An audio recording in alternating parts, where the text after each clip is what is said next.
Saan nga ba ang destinasyon ng isang nakipag-isa kay Kristo?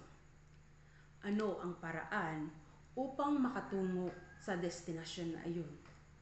At ako bilang isang nakipag-isa kay Kristo, paano ko masisiguro ang aking eternal destination? At iyan po ang ating pag-aaralan ngayong gabi mula sa salita ng Diyos. Magandang gabi po sa bawat isa. Welcome po sa ating pong gawain ngayon. Ito po ang TCFC Friday Devotion in the Word and in Prayer. So bago po tayo magpatuloy, tayo po ay dudulog sa Panginoon ngayong gabi at atin din pong itataas ang mga pangalan ng ating mga kapatid na may iba't ibang prayer request sa ating pong Panginoon. Let us come before God in prayer.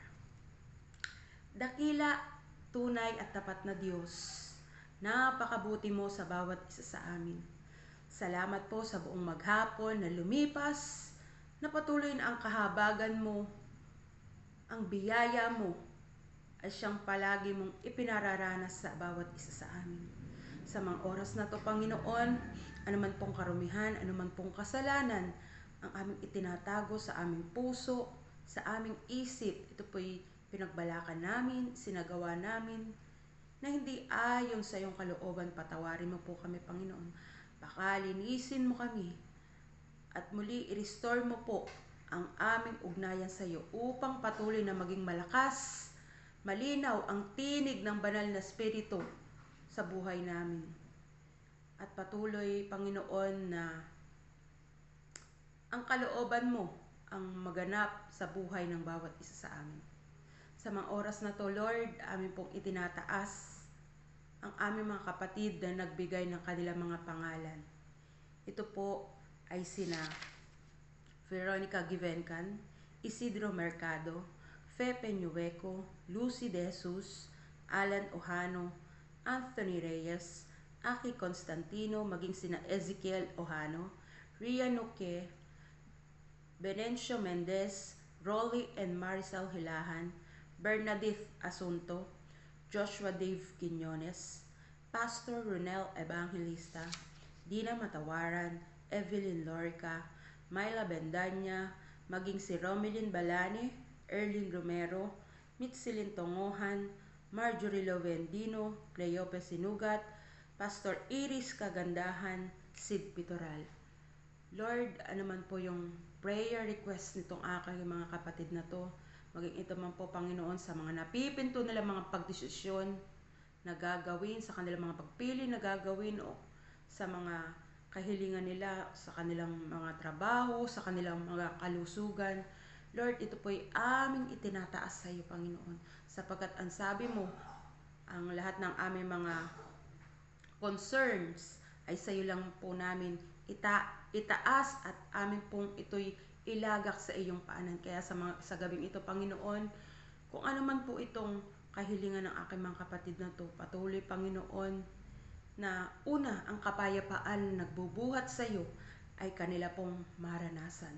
Maging ang kaginhawaan ng kanilang katawan na dumaranas ng sakit, ay inyo po, Panginoon, bigyan ng kaginhawaan, Panginoon.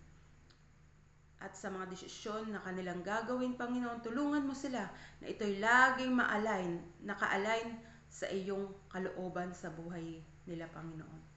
At patuloy, O Diyos, na sa lahat ng ito, ikaw ang mataas at madakila sa aming mga buhay. Patuloy na ang pagsama mo, ang higit na pangunguna mo sa buhay namin, Panginoon, ay amin pong hinihiling at itinataas sa iyo sa mga oras na to. Tuloy na ikaw ang madakila, maluwalhati, maging sa iyong mga salita na amin pong pagsasalusaluhan ngayong gabi. Naway bigyan niyo po kami ng karunungan, ng kaunawaan patuloy sa iyong mga salita na siyang amin pong gamit sa pang-araw-araw naming buhay. Ito po yung aming sandata sa pagharap po namin sa buhay pananampalataya. Salamat po, Panginoon, patuloy na sa iyo namin binabalik ang lahat ng papuri, pagsamba at pagluwalhati sa pangalan ni Jesus. Amen. Amen. Kunin po natin ang ating mga Biblia at ating pong buksan sa Aklat ng Hebreo, Kabanata 13, talatang 14. At ito po'y sama-sama po nating basahin. Ang sabi po dito, sapagkat hindi rito sa lupa ang palagi ang bayan natin, at ang hinahanap natin ang bayang masusumpungan sa panahong darating. Sinasabi po dito na ito pong mundo na ating tinitirhan, ating mundong ginagalawan ngayon, ay hindi po ito ang ating permanenteng tahanan o tirahan, sapagkat pansamantala lamang tayong titigil at maninirahan sa lugar na ito. Hindi po dito sa lupa ang ating eternal destination, dahil ang mundong ito po ay may kawakasan, may hangganan, may pagkasira at may pagkabulok. Huwag po natin masyadong bigyan ng pansin at pahalaga ang mundong ito, sapagkat ang mundong ito ay mawawala, mawawasa, mapaparam. Ito po ay gugunawin ng Diyos natin. Yung lakas na meron tayo, yung talino na ibinibigay sa atin ng Diyos, ng lahat ng bagay na tinatangkilik po natin sa mundong ito ay galing po yan sa Diyos. Huwag pong masyado nating bigyan ng pahalaga. Huwag natin masyadong pagtuunan ng pansin o huwag nating ubusin ang ating lakas para lang sa mga bagay na narito sa mundong ito na may hangganan at may kawakasan.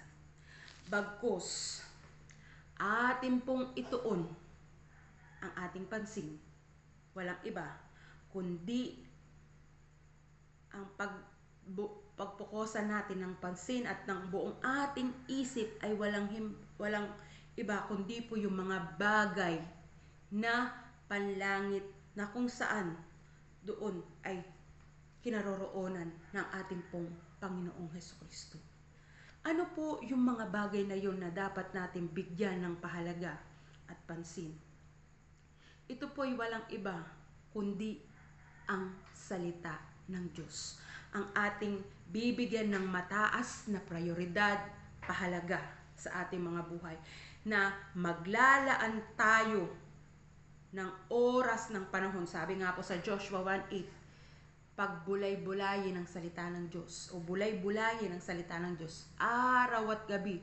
So, ito po yung mas bibigyan natin ng pahalaga sa ating mga buhay. Hindi yung pag-scroll sa ating pong cellphone, sa pagbabad sa panunood sa Netflix, sa YouTube, o kung ano pa mang bagay na pwedeng mawala yung focus natin sa which is yung mahalagang bagay, kundi ang salita ng Diyos.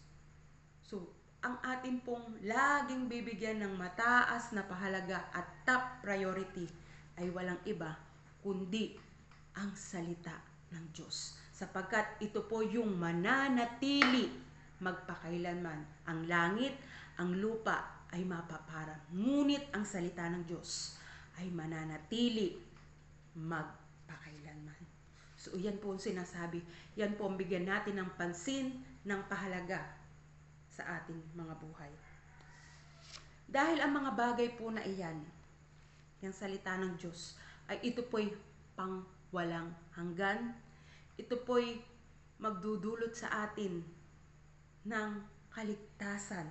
Ang salita ng Diyos na ating itatago sa ating mga puso. At higit sa lahat, ito po ay totoo at pang matagalan. Ito po yung mananatili magpakailanman. Napakaikli lamang po ng ating buhay sa mundong ito.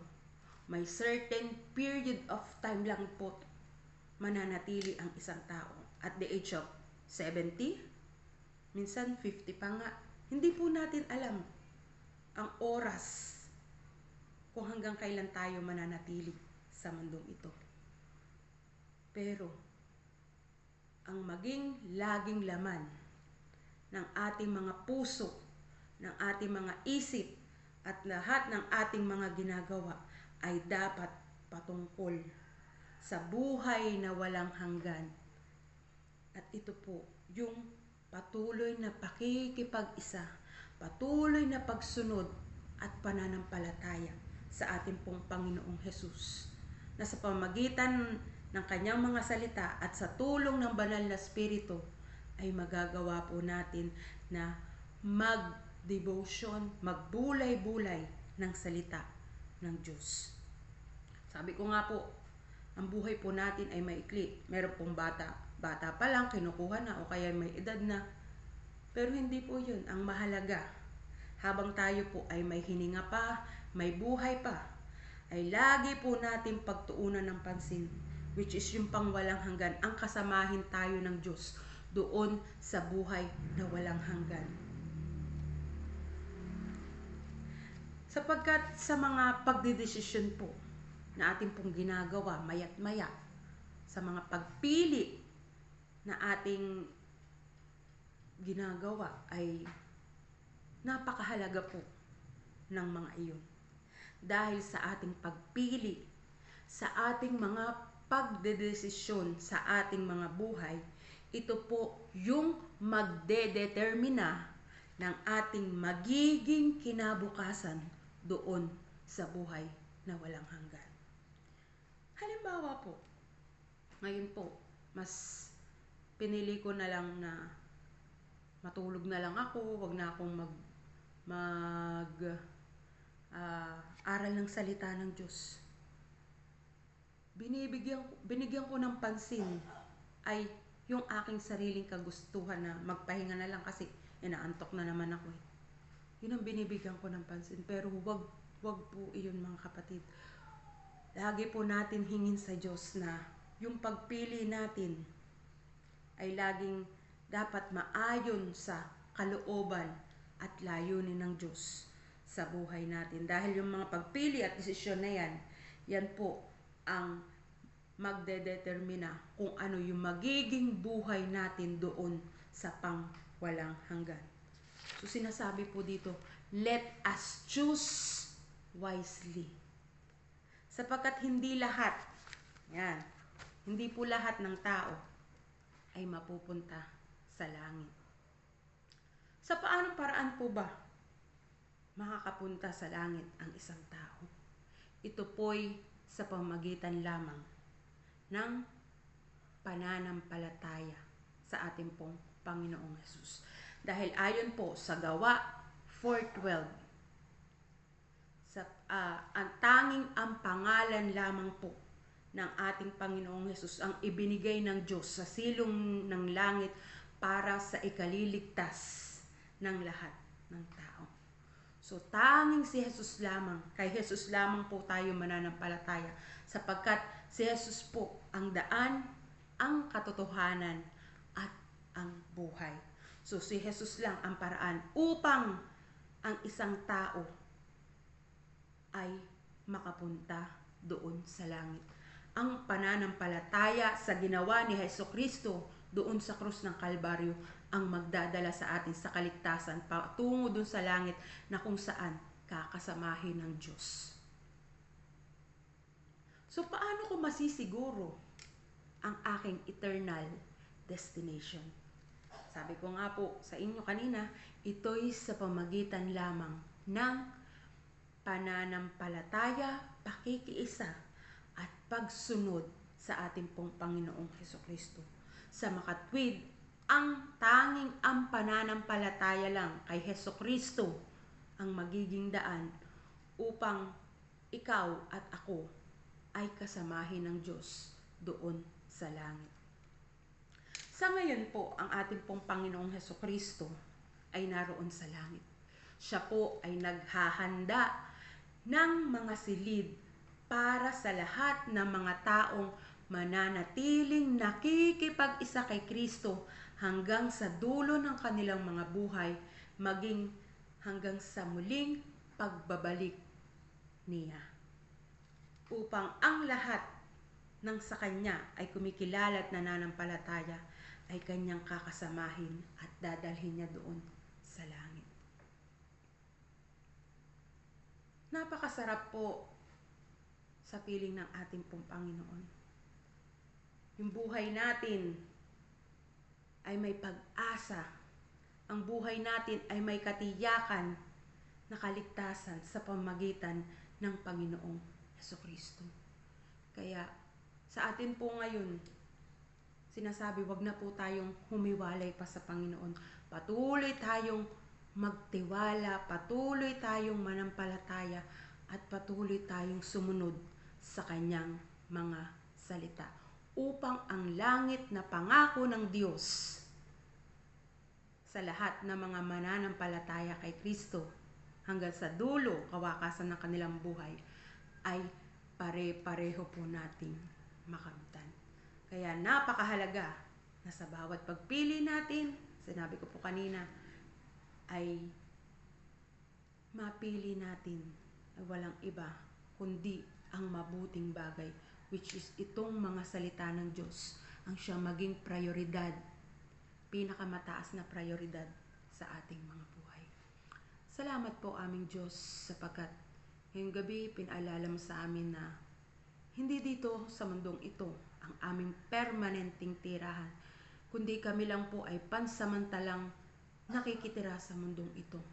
At sa pansamantalang pakikitira namin sa mundong ito, tulungan mo po kami, Panginoon, na sa bawat pagpili, na sa bawat pagdesisyon na aming gagawin ay ang mapili namin ay ayon pa rin sa iyong kalooban at sa iyong layunin sa buhay ng bawat isa sa amin. Ama, hindi po namin kakayanin kung wala ka sa buhay namin, sapagkat ang magagawa namin ay laging taliwas sa iyong kagustuhan o sa iyong kalooban.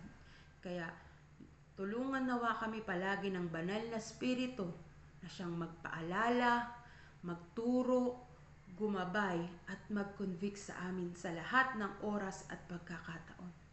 Sapagkat ito lamang pong banal na Espiritu at ang mga salita mo ang makatutulong sa amin upang malakaran namin ang pananampalataya na ikaw pa rin ang siyang nagsilid at naglagay sa aming mga puso.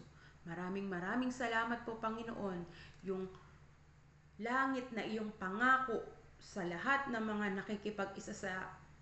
nakikipag-isa kay Kristo ay ito po yung lagi naming tatanaw-tanawin at pakakaasamin na amin pong makamtan pagdating ng aming Panginoong Hesukristo. Salamat po, Panginoon, ang kakayahan, ang pagnanasa, ang kagutuman ay patuloy na aming hinihiling sa iyo, Panginoon. Patuloy mo kaming bigyan ng pagnanasa na ang mga salita mo ay lagi naming bigyan ng pahalaga at prioridad sa aming mga buhay. Salamat po sa buong isang linggo. Ikaw na po ang siyang parating patuloy na manguna sa buhay ng bawat isa sa amin, Panginoon. Ikaw po ang mahayag, ikaw po ang mapapurihan at madakila sa aming mga buhay. Sa iyong lahat ng papuri, pagsamba at pagdakila sa tanging pangalan ng iyong anak na si Jesus. Amen. Muli, maraming salamat po. Magandang gabi po. God bless you all. Thank you for watching and thank you for tuning in.